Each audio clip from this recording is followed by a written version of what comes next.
Welcome. I'm Hernan Murdoch.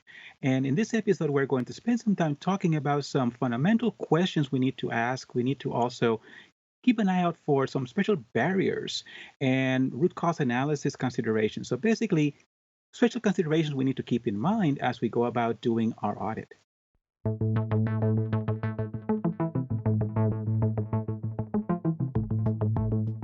To help us understand some of these special barriers and considerations, we have Kathleen Crawford, who is our subject matter expert on internal auditing and all things auditing.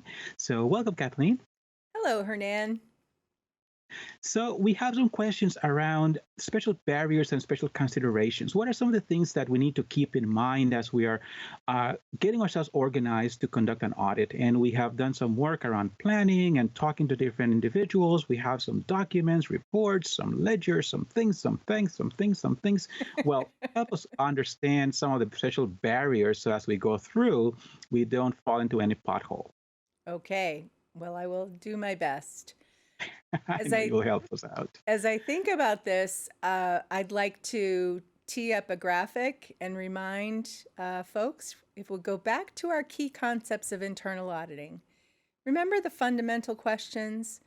We're trying to refocus our attention on whether systems, policies, procedures are operating as intended by management. So, management believes and intends that things work in a particular fashion, and it's important Mhm. for us to reflect one more time on this to make sure that we are keeping in mind that when things do show up, because they will show up, that unexpected ways of doing things that may or may not be consistent with the expectations.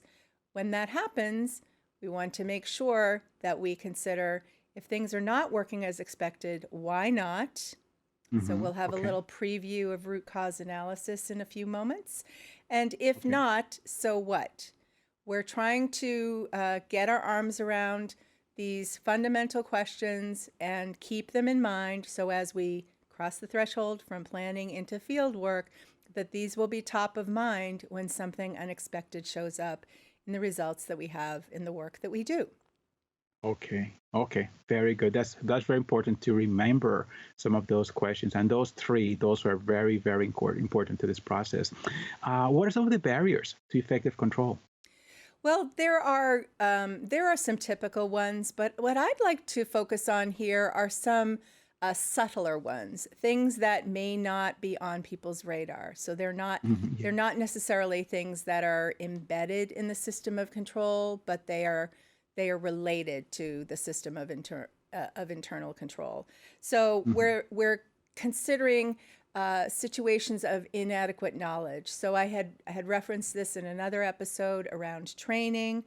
Sometimes people are unaware of what should be happening, so they may not have policies and procedures to follow, or they haven't been fully trained, or Hmm. they're not so inclined to question why things are this way. They'll just respond, "Well, that's the way we've always done it." These types of responses can indicate inadequate knowledge, so not enough context to understand that something could be quite significant and could cause some harm to the area, process, or system. There's no malice necessarily there. It's just that they No, don't know. no. Yes. Okay. Yeah, we're not presuming that they're deliberately trying to circumvent something. We're trying to understand why well-intentioned people in positions of responsibility may not always do the things that we expect them to do. Right. Okay. Going on to the next topic, here's something that is not quite as we have gamesmanship and we have sabotage, and I'd like to contrast the two. Gamesmanship is situations where sometimes people just want to challenge the system. Push the Again, envelope. yes, push the envelope. They may not have ill intent, but they may see controls as a challenge or an inconvenience, something that they need to get around so that they can finish up their day and kick back in the chair and, you know, watch Premier League football or something. I wonder if anyone will notice, right? That's probably what's going through their minds. I wonder if anyone Right. will notice if I do this. Right. Yeah. So Hmm. again, gamesmanship is it's more attitudinal, Hmm. and I wouldn't say that it's that it is pervasive, but it's something to be aware of, something to be It's alert to. right. Um, Okay. the next one, though, sabotage and emotional reasons. This could be a considerable problem. I linked them together, but perhaps I should treat them separately. Some people, some people really want to work their way around the situation. So sabotage could actually be quite detrimental and intentional. So, Mhm. I don't want to be constrained by these stinking controls, that kind of attitude. That's quite a bit different than the one that I mentioned, gamesmanship. So let's take a look at emotional reasons. I have a few of them to reflect on.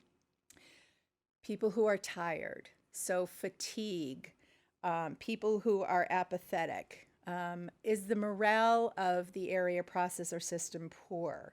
Are people Mhm. under stress? These kinds of emotional reasons can prevent even well-intentioned people from having the bandwidth. So if we're talking about controls that require um, people to perform part of the control function, it may not happen at all, nor or if it happens, it may not happen effectively if someone Mhm. is under some kind of emotional stress. Yes. So this is True. something to be aware of too. Hmm. Management overrides is another area that I think deserves some attention. We need management overrides as a safety valve in many cases when certain transactions need to happen quickly in order to accomplish something important. So it's important for us as auditors to look at that carefully and make sure that it's not something that happens that sort of becomes more commonplace because it's convenient, or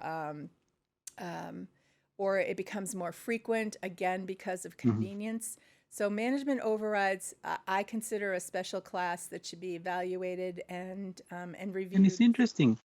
And it's interesting because in many cases you will think from a management perspective that maybe for a customer service reason that they're going to make an exception to the rule, and the customer is always right. So from that Mhm. perspective, they may have some conflicting priorities and thought processes in going on here, and we need to be careful that as they do that, that they don't create another problem. So Mhm. they appease or satisfy the customer in this example, but on the other hand, they may create a problem that was not anticipated. One of the things about that comes to mind is that the frequency of the overrides and the magnitude or the implications of Mhm. it. So if it becomes a very commonplace, then the question is, have we then seen a change to the program or process?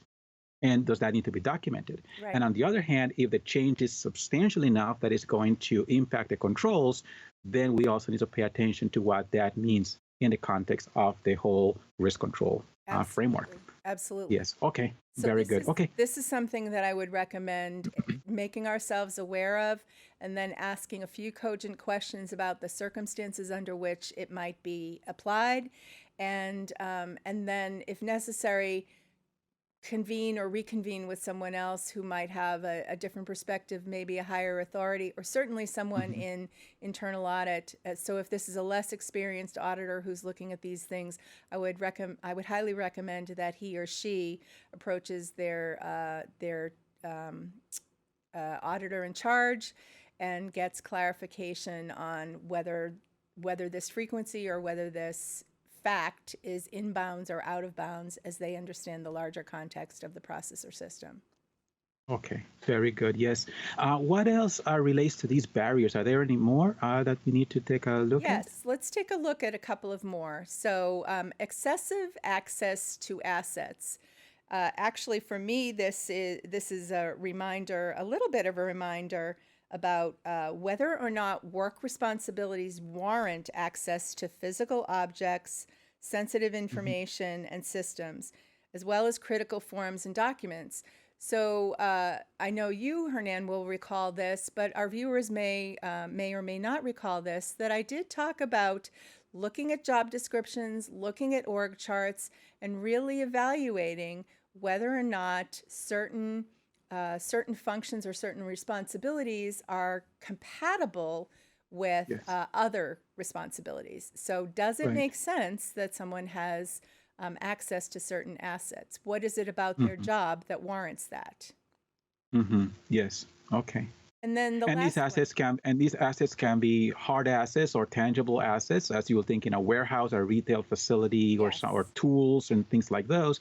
Or it could be more kind of intangible in a way, thinking about access to information, personal identifiable information, Mhm. trademarks, copyrights, blueprints, things like that. Oh, So and yes, okay, something else occurred to me too is that another instance where this is important to pay attention to is, has someone taken on a different position in the organization and has still maintained the access to that information that they had that's right. rights to previously, but it's not consistent with what they're doing now. So incompatible sorts of responsibilities or authorities. Right. That's one thing that I think about here too. Okay. And Very the good. last one on Okay. the list is form over substance. Form over substance. And this reminds me of something that you said a little bit earlier, Hernan, about the time needed to review transactions or to give approvals. And Hmm. this might be another thing that links back to the issue of span of control that we spoke about in an earlier episode, too, is that how many people, how many activities does a person in authority have to oversee?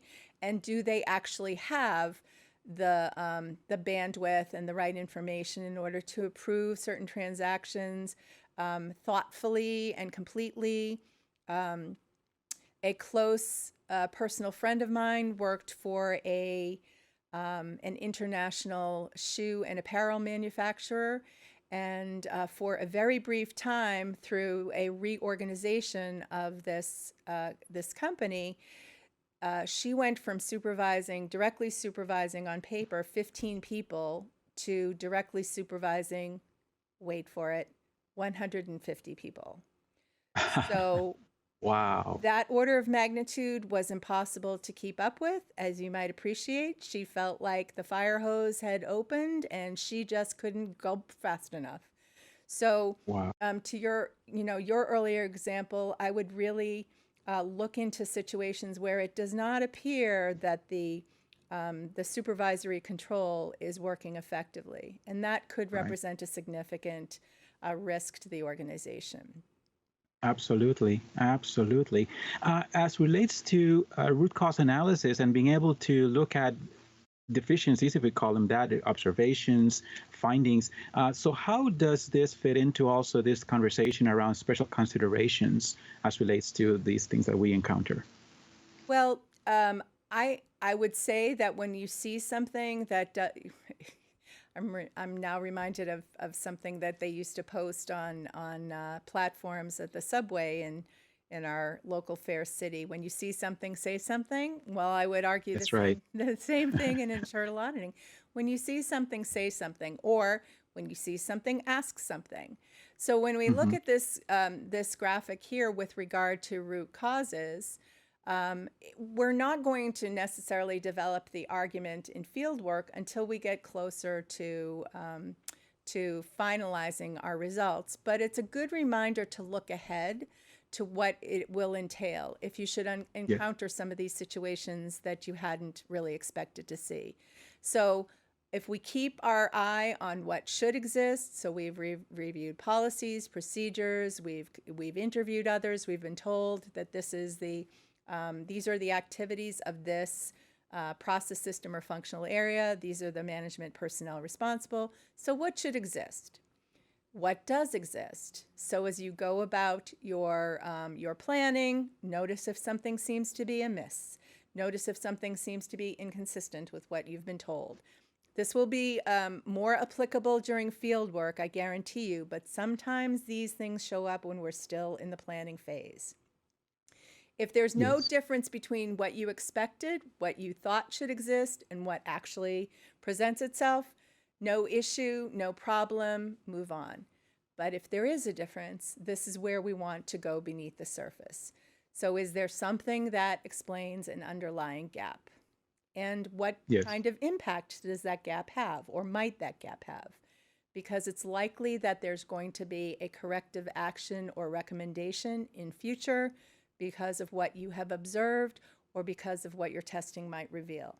So as we look ahead to that point in our process, I think this is an important thing to have people be prepared for as we move out of planning and into field work. It's possible that you're going to have to activate this mnemonic device, the 5 C's: criteria, condition, cause, consequence, corrective action, and be prepared for that possibility. Okay, they're very, very important for sure. And as relates to the risk control matrix and how that becomes a barrier or how its contents and the dynamics around it become a barrier, can you help us put those pieces together as well? Sure.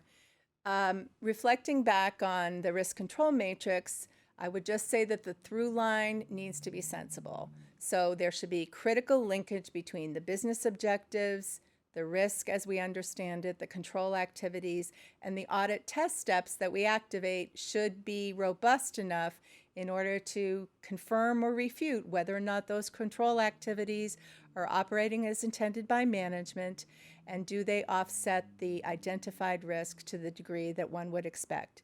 Remember the phrase risk appetite? This through Yes. line of business objectives to risk to control activities to audit test. This is our way of confirming or otherwise understanding whether we have a good handle on risk appetite. We might need to reflect back on that as well. And then from here, the auditor, the assigned auditor, can indicate when and where and what kind of evidence he or she has obtained, where in the working papers it is stored. So these are these last few columns are things that could actually be the documentation or link to the documentation that is collected or created by the work that we do. Okay. Yes, definitely very important to keep all of these things in mind because all of these plans can fall apart if we're not careful about these other obstacles that may come along the way. So thank you very much. Much appreciate how much you were able to clarify some of these barriers that we may encounter along the way and how we need to make sure we ask fundamental questions, how the root cause analysis can really help us find what's happening and develop better recommendations for our clients. So thank you very much. I appreciate it. I'm very happy to be able to do that for you. If you like this series, subscribe to the ACI Learning YouTube channel to enjoy more audit-related content.